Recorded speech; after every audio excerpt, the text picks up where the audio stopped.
Hi, I'm Cathianne and I'm a writer-performer, and I have found myself in quite an unusual double act. So let me introduce to you to the woman who inspired me, and this is Annie as Swan, and this is me sat in exactly the same place as Annie 123 years later, and I'm going to tell you why we make a good team.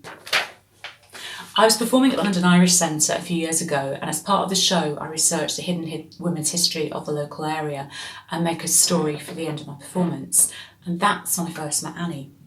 She was a novelist and a prolific writer of short stories, and in the mid-1890s, whilst in her mid-30s, she lived at 52 Camden Square, which is now the London Irish Centre, and she was the editor and the agony aunt for the Woman at Home magazine, and it is gold dust.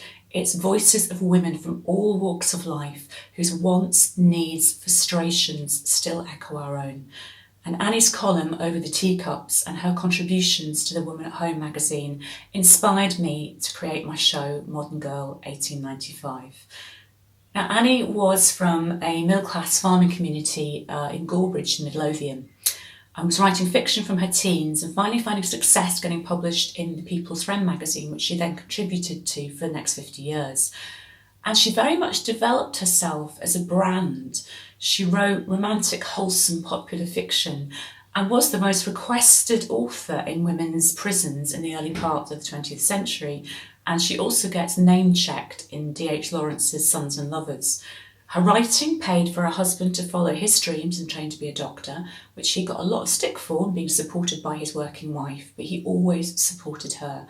And I think they were very lucky to have found each other in that time. During World War I, she was sent on a government propaganda mission to the US to work on the women, to contribute to the British War Fund by getting hearts and minds behind it.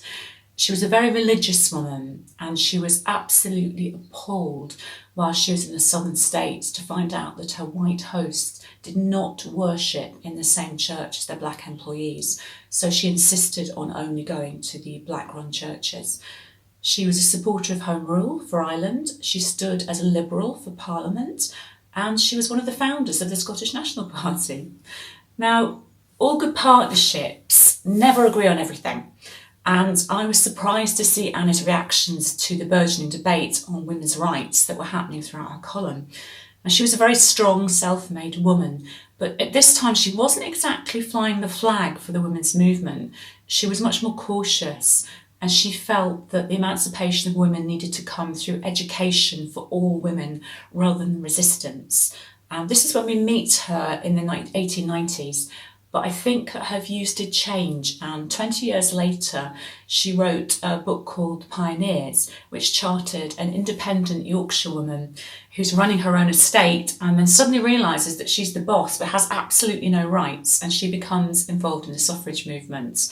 And the book charts the infighting and the divisions in the movement, but also very much the social divisions and the class divisions in the movement. Much easier to fight the good fight if you had independent means, and some women sacrificed a lot more than others to do that.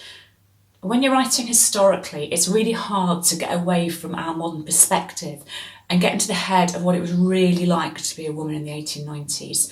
And Annie inspires me because she has helped me to do that. Just charting the conversations in her column, her responses to that, her growth, her change of perspective over her life.